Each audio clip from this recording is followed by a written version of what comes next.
This week on Myths and Legends, we're finishing up the story of Mowgli from the Jungle Book. We'll see the most dangerous way to get a new coat and how being a horrible, arrogant jerk to everyone and everything might come back to haunt you. The creature this week is a tiny werewolf with terrible breath who loves piggyback rides.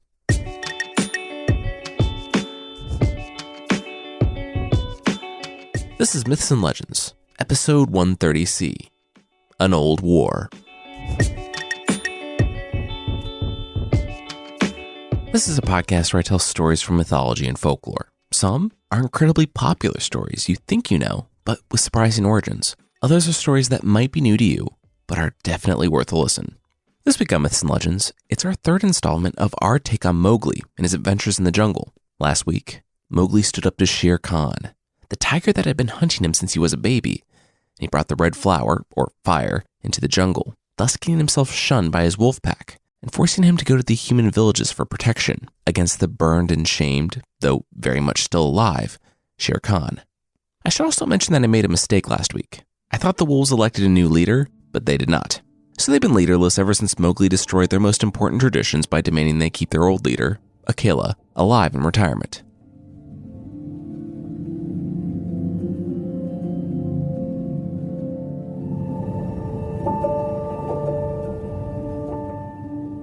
In the stillness of the night, a seasoned hunter trembled.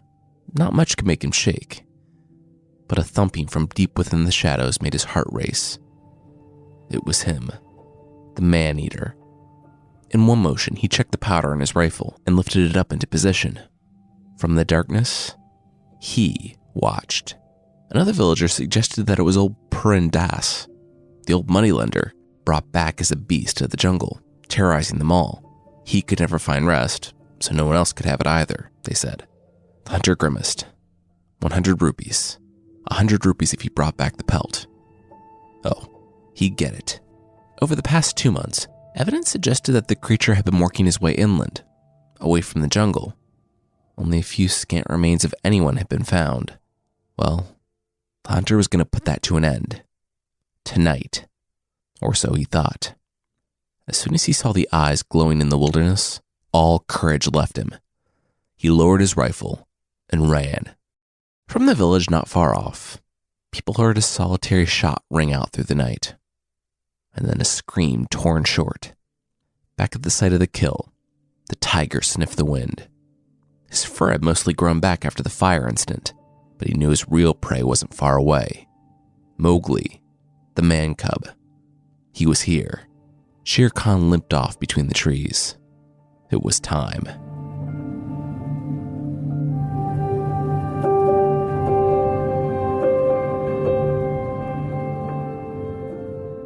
Three months earlier, bending low, the woman beckoned Mowgli to her hut. When she had looked at his arms and legs and peered into his eyes, all the others fell silent. That was where she did the thing where the water fell from her eyes. She had embraced him fiercely, and the others backed away. When at last the woman pulled away from the boy, she shuddered, noticing for the first time all the marks lining his arms and legs. Truthfully, he had bite marks covering his entire body, and if Mowgli had been able to communicate with her, he would have told her that they were just from playing with the other wolves when he was younger. They weren't bites. She would probably shudder all the more if she saw one of those. The woman ushered Mowgli to her hut, where the red flower was blooming, warming the home. Nathu, she repeated, over and over again. Mowgli guessed that it was a name he had never heard before. She handed him a cup of milk, and he dipped his face in and drank. Next, he took the bread and tore into it. All at once, the room began to fill him with panic, an uneasiness. It was too much like a trap, even though he could tear through the thatch and be outside in under a minute. The woman continued grunting at him, and Mowgli knew that if he was going to stay among the humans, he was going to have to learn their languages. He was basically omnilingual, having learned nearly all the languages of every animal from Baloo. So he imitated her grunts as he pointed to things around the hut. And by nightfall, he had learned the names of a half a dozen things. Then, he came home.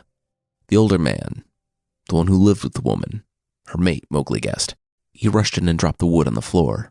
He took Mowgli's head in his hands and hugged him, rocking him back and forth.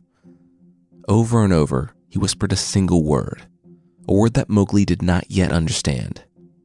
son.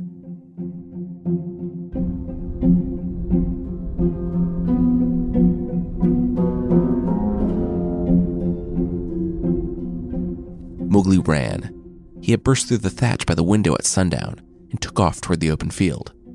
Shut up in that trap, it just felt unnatural. What if the red flower bloomed? What if someone blocked the door and attacked? He found some soft grass on the edge of the village and fell to the ground. "Oh my gosh, you smell," Mowgli heard from the shadows. He didn't open his eyes. He knew Gray Brother was hiding there. He had seen Gray Brother, his, brother, on the edge of the village that morning. Mowgli said he had been saturated with new smells, new things today. "Yeah, you smell like a man now. Gross." Mowgli rolled on his back, looking up at the stars and thinking of that familiar home, the one to which he could never truly return, and his new home that he didn't understand. "Yes, thank you, that's very helpful," Mowgli replied without looking at his wolf brother. "Was everything all right in the jungle?"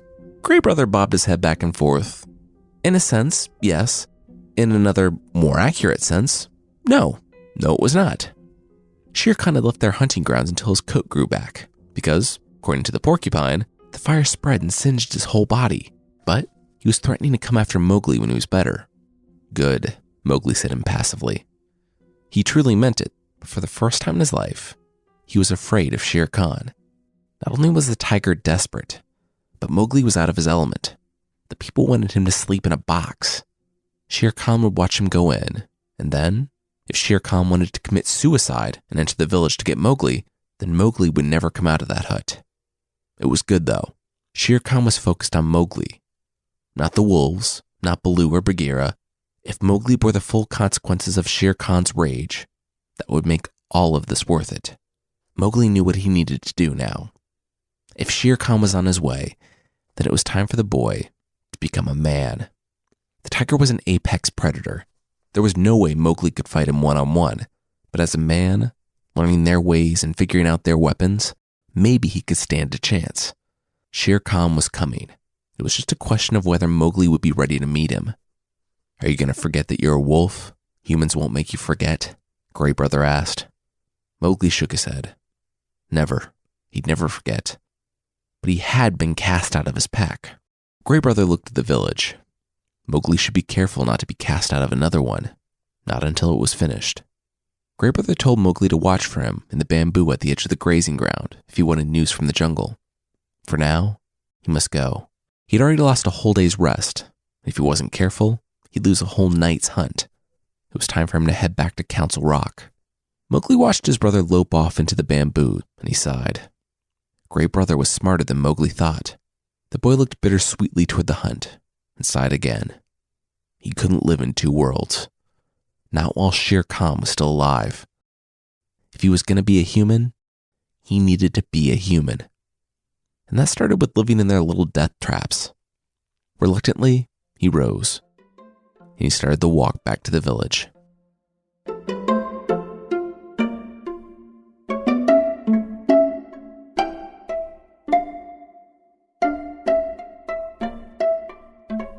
The little boy clawed at Mowgli's hands as he tried to gasp out for air. Tried, and failed. Murder, that's what it was, Mowgli said to himself, letting go of the boy's neck and watching the kid crumple to the ground before he heard a few loud, wheezing gasps for air. In the jungle, they didn't have a word for unjustified killing. There was unsportsmanlike killing, and being able to pick a man cub up off the ground and strangle him with one hand was probably unsportsmanlike. In the jungle, all the animals were constantly reminding Mowgli that he was the weakest. They weren't wrong, but it pushed him to be stronger and tougher. Not that it would matter if a tiger lunged at him or one of the wolves turned on him, but in this world, he was stronger than most of the other boys. Stronger than a lot of the adults, actually. Even having been here for 3 months. Once again, he was happy for Baloo's strict teaching. It taught him to keep his temper in check. When the boys called him an animal and laughed at him as he mispronounced words. There was a strangeness to the humans, too. At first, they resembled the Banderlog, going this way and that way with no memory or loyalty to their community. But as Mowgli dug deeper and learned the language, he found that the human community was far more subtle. For instance, when he tried to help out a local potter whose donkey was stuck in a clay pit, the town was shocked. The priests scolded Mowgli for his kindness. There were something called castes in the society. Invisible lines around people he could talk to, help, and touch, and those that he couldn't. The potter was apparently one of those he couldn't help. Mowgli was about to talk back, but, on the priest's recommendation, Mowgli was sent to work out in the fields with the buffaloes the next day. The people he lived with, the old man and the old woman, said goodbye to him every morning as he walked out to join the workers under the great fig tree. All the other boys called the people they lived with the human words for father and mother. But Mowgli didn't know what to think of Meswa and her husband. They too had lost a child to the jungle. Not an uncommon thing. Mowgli thought about the age. Their son would have been a little too young for him to remember. He'd ask around the next time he talked to his brother wolves and see if anyone knew anything about the boy. Meswa, the woman who took him in, would smile in return, hesitating briefly before thanking him. Of course, no one really believed that he could talk with the animals. He had heard stories of the tiger that limped, the ghost of the jungle that had a 100 rupee bounty on him. People thought he was some reincarnated moneylender, but Mowgli just laughed at their superstition. He wasn't anything. He was a tiger with a limp he had since birth. He was dangerous, yes, but he wasn't supernatural. The chief hunter continually brushed the strange boy away until, one day, the hunter turned straight to Mowgli with this stern look. If he was so brave, why didn't he go into the jungle after the tiger? He wouldn't need to go far. Word had it that the tiger claimed another victim the next village over. At the news, Mowgli sat up straight. What? Everyone began to chuckle. Not so brave now, huh? Anyway, it was time to get to work. Mowgli begged for more details, but all the men started clearing out to go to work. With some reluctance, Mowgli found his cattle. A group of boys herded the village cattle, and Mowgli rode atop the biggest bull. The buffaloes were domesticated, and thus Mowgli didn't know their language. Still, they could see the calm authority in his eyes, and they never gave the man cub any problems. As Mowgli sat atop the buffalo that morning, the big one named Rama, watching the others graze, news of Shere Khan began eating away at him. It had been over 3 months since Council Rock, and Mowgli hadn't thought about the tiger once. Having warning, though, was good, and his new job kept him safe. There was a reason Shere Khan ate only sick cattle. Herds were dangerous. You could pick off a lone buffalo straying from the herd, but if you tried to take on the whole herd, you'd end up trampled, even if you were Shere Khan. Early morning, he found Gray Brother in the bamboo reeds.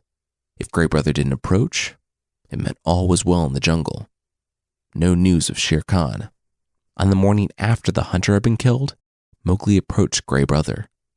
He learned that the game was scarce in the area, and Shere Khan couldn't fast, even for revenge. He had returned to the jungle for now. Days bled into weeks, and every day Mowgli went to work, came home, ate, and slept, went to work, came home, ate, and slept. He was sure that monotony would get better when he got older. Every morning, he looked for Gray Brother, and every morning there was nothing. No news was good news. That is, until the day Gray Brother returned, covered in blood, his back bristling. Mowgli jumped down from the buffalo and rushed to his brother's aid, but he learned that it wasn't Gray Brother's blood. It was Tabiki, the jackal's. He and Shere Khan were making their way across the plains, and Gray Wolf tracked them. When Shere Khan broke off to hunt a pig at the first light, Tabiki was alone. The jackal could be a formidable fighter if you let him get worked up. But Gray Brother didn't. He broke the jackal's back and left the rest of them there for Shere Khan. Not as a warning, but as a message. Shere Khan's end was coming. Before Tabiki screamed, though, he sang. He told Gray Brother all about Shere Khan's plan. It would happen at the village gate, tonight, when Mowgli came back from work. Mowgli's pulse quickened. Work, which meant Gray Brother nodded. Shere Khan had been watching Mowgli for some time. Undetected by either of them, the tiger had become devious in his desperation. Mowgli looked out across the plain of grass swaying in the breeze, and then he realized that he had a weapon even more powerful than Shere Khan. The buffaloes, if they caught wind of a tiger, they'd charge en masse. Gray Brother shook his head. He had thought of that, and Shere Khan had too. He swam far down the river this morning to cut off his scent. Mowgli sat, thinking. Shere Khan wouldn't shirk from the fire. Not this time. He had to do something. If he waited until tonight and the tiger met him at the village, who knew how many would die before they finally put Shere Khan down? They couldn't just run Shere Khan down with the buffaloes. They had to pin him. They had to trap him. That was it. He asked Gray Brother if he could split the herd and drive both halves towards Shere Khan. Gray Brother hung his head. No, he couldn't. Then Mowgli caught a smile. Not alone. Gray Brother howled, and a large gray wolf leapt from the forest. A bulky, scarred animal that had led the wolf pack for over a decade, and one who was alive thanks to Mowgli. Akela had returned. The other boys watched Mowgli riding Rama, the largest buffalo, howling and hooting as two wolves came from the bamboo and led all the buffalo downstream, doing the exact thing that all the boys were there to prevent. They were going to be so fired. Downstream, Mowgli felt the power underneath him as the buffalo gathered speed. Akela and Gray Brother were separating the bulls from the cows. They had driven the buffaloes down through a small portion of the jungle, and now they were coming up on the area where they thought Shere Khan might be. If he had truly eaten a pig that morning, he would be slow. But still, they didn't want the buffalo to warn him of the danger. They needed him in the trap. That's why Mowgli climbed down from Rama. It was just over the hill. If they were right, and Shere Khan was moving slower, then it should be fine. If not, he could be within charging distance. If that was the case, there was nothing the buffaloes nor the wolves could do for him. Still, it was a risk he had to take. Before Akela or Gray Brother could stop him, Mowgli crested the hill alone. It took no time at all to spot the tiger. There, far off, walked Shere Khan. Mowgli called out to him. Shere Khan turned and started off on his limping run toward the man cub, slow for a tiger, but too fast for just about anything standing in front of him. He asked who was out here, all alone, so far from his humans and his guns and his buffaloes. Mowgli only smiled. It's time for you to come with me to Council Rock, Shere Khan. The tiger's smile faded. He had heard the threats that Mowgli made to the younger wolves. But the next time he went to Council Rock, it would be with Shere Khan's hide. Mowgli threw his head back, and he howled. And Shere Khan slowed as he felt the rumble of a whole herd of buffalo coming his way. The man cub ran alongside Rama and leapt onto his back. The buffalo had the tiger's scent. This would all end today. Even with his limp, Shere Khan easily outmaneuvered the buffaloes, or so he thought. He was running along the ridge when he felt the second rumble. He turned and, splashing in the stream and being herded by Akela, was the other half of the herd. He was trapped. There he was, the great Shere Khan, pinned against a ravine wall that was too tall for him to climb, in a dangerous stampede. The tiger ran for as long as he could, looking up at the last second, just in time to see it. The man cub riding triumphantly atop the largest buffalo. It was the last image Shere Khan saw. The man cub he had hunted for so long, howling proudly into the sky as the hooves finally took the tiger.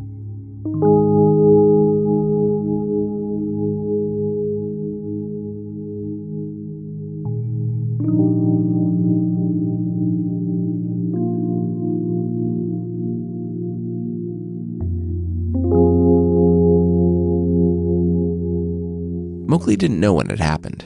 It was a storm of mud and river water till he was finally able to calm down the buffalo. When he cleared all of them out of the ravine, he found it there. The mangled body of Shere Khan. Ugh, it was a dog's death, Gray Brother said, taking one look at the heap of broken bones and torn muscle covered in red and orange. Gray Brother joined Akela in keeping the buffaloes together, while Mowgli brought out his knife. It was better than he deserved, Mowgli said to himself. He began to cut. He was about halfway finished when he heard the click of a rifle. Mowgli turned and saw the lead hunter from his village pointing a gun at him, and he dismissed the man. "Back up, you're making a mess of it." The chief hunter barked at Mowgli, but Mowgli didn't back up. "What, so you can take it to the capital and get your 100 rupees and give me one of them? I need the skin, and I'm going to take the skin." The chief hunter sneered. That wasn't any way for a boy to talk to his betters. Mowgli was wrong, though. He wouldn't get a rupee, just a beating. Mowgli would be lucky if he could walk home. Mowgli sighed. "Akela, this one annoys me."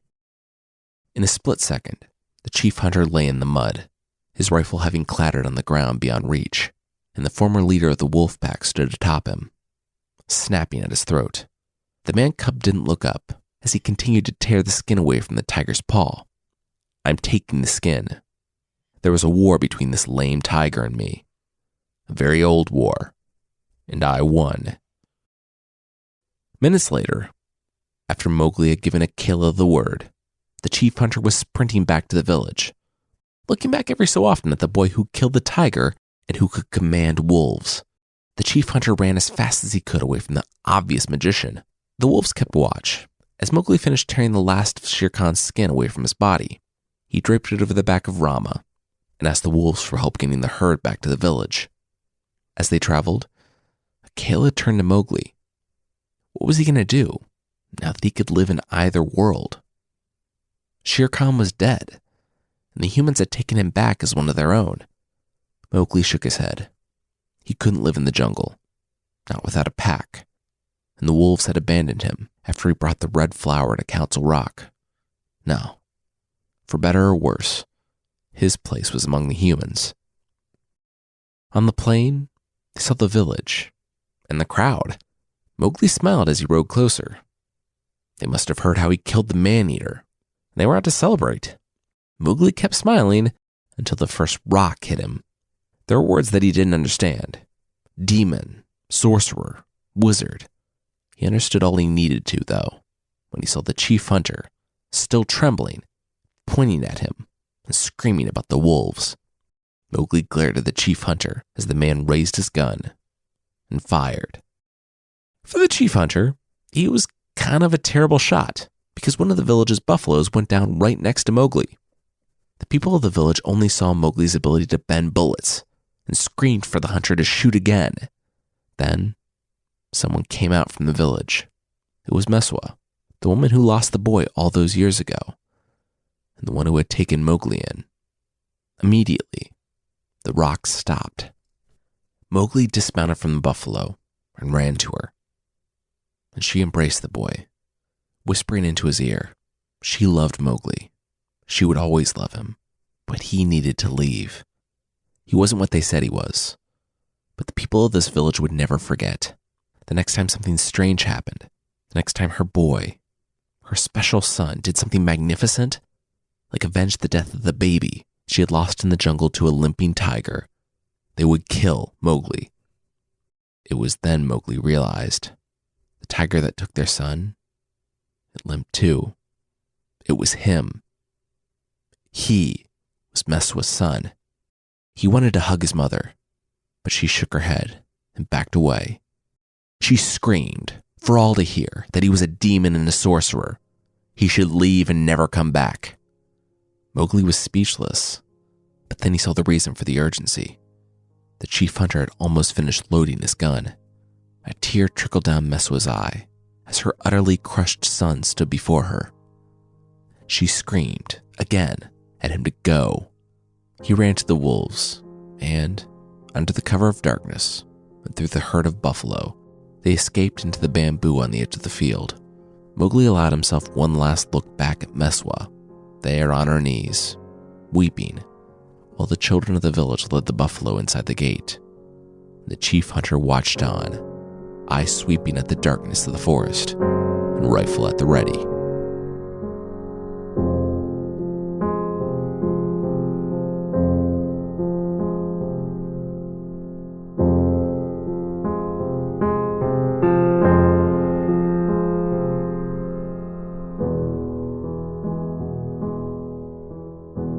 Mowgli waited as the wolves came from all around.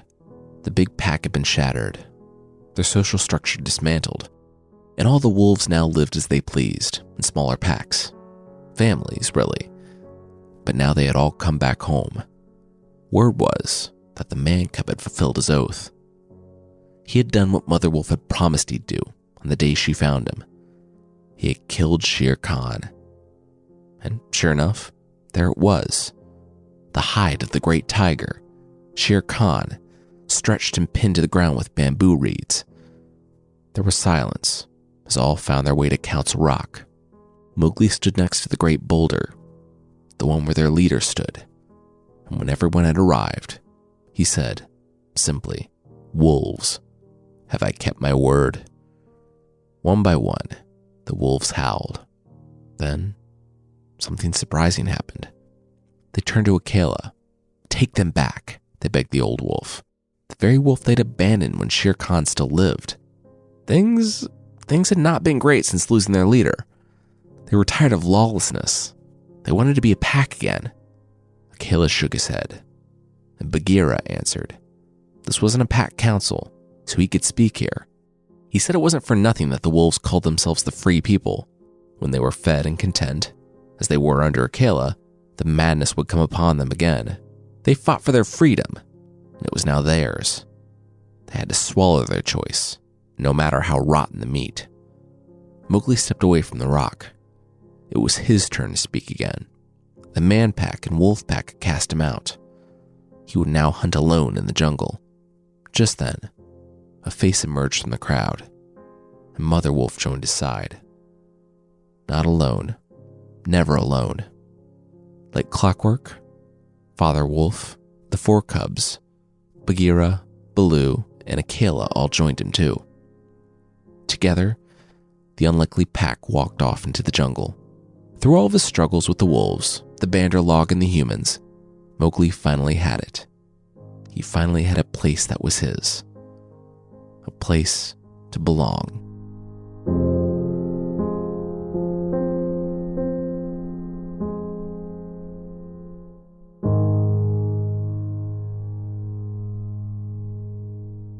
So, we're at sort of an interesting point in the Mowgli stories. Most adaptations end here, with the death of Shere Khan and peace being restored to the jungle.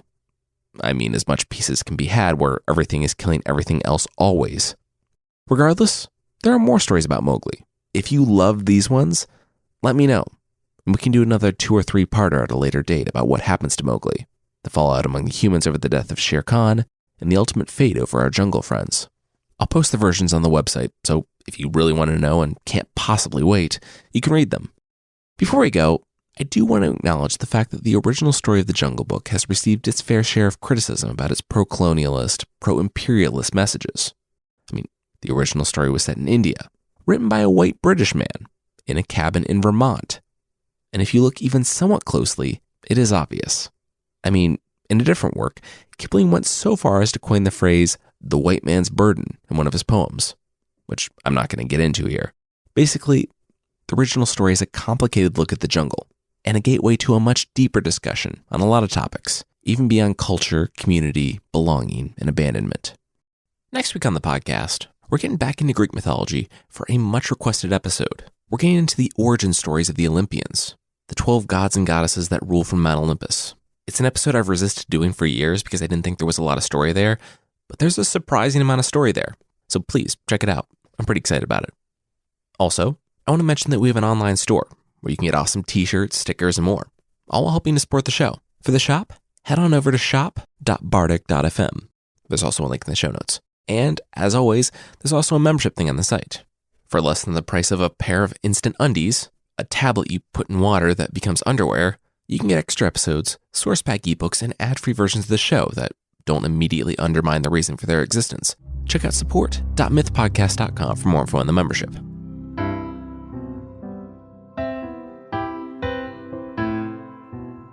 The creature this week is the Carconsul from Albanian mythology. The Carconsul is a little werewolf with, apparently, lethal breath. Though, if you really think about it, pretty much all werewolves probably have bad breath.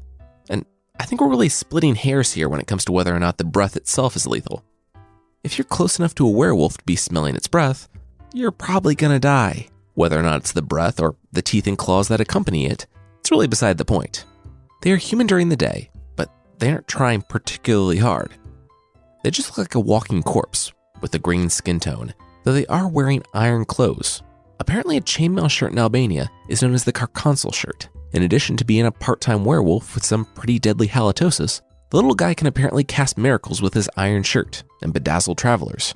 And I'm assuming that means to amaze them and get them lost and not attach sequins to their clothes. Anyway, there are so many different versions of this creature in Eastern Europe. The Bulgarian version of the carconsul is a little werewolf demon thing who apparently loves piggyback rides. They're active during the 12 days of Christmas, the 12 days between December 25th and January 5th, where, paradoxically, evil has more sway in the world. The carconsul will run around town and jump on the back of unwitting strangers. For most people, it's almost completely unpleasant, though a relatively harmless night with an angry werewolf on your back. It'll yell for you to go different places, you can listen to it or not, but when the first light of day comes, it'll have to leave and go incognito as a shambling corpse. Like I said, it's pretty much harmless, unless you're an adulterer. If it catches someone leaving their house to go meet up with someone else on the side, those non-consenting piggyback rides get even worse. The werewolf might be a demonic creature of the night who likes to torture people with piggyback rides, but it apparently respects the institution of marriage. It'll find an adulterer and perch above their doorway, jumping on their back each night and digging their claws in, whipping them with its tail and threatening them if the person doesn't sprint all night through the forest. If the person goes out again the next night, the carconsul will, again, be perched above their door. If your spouse is coming home sweaty and bloody after running all night in the woods, you might want to have a talk. If you're the one being attacked by the carconsul night after night, just come clean. Not only will it be better for everyone, but if the carconsul catches word of it, the creature won't return. I guess all it wanted was for you to just be honest. It'll smile contentedly at a job well done, and then jump on someone else's back and yell at them all night, just for fun.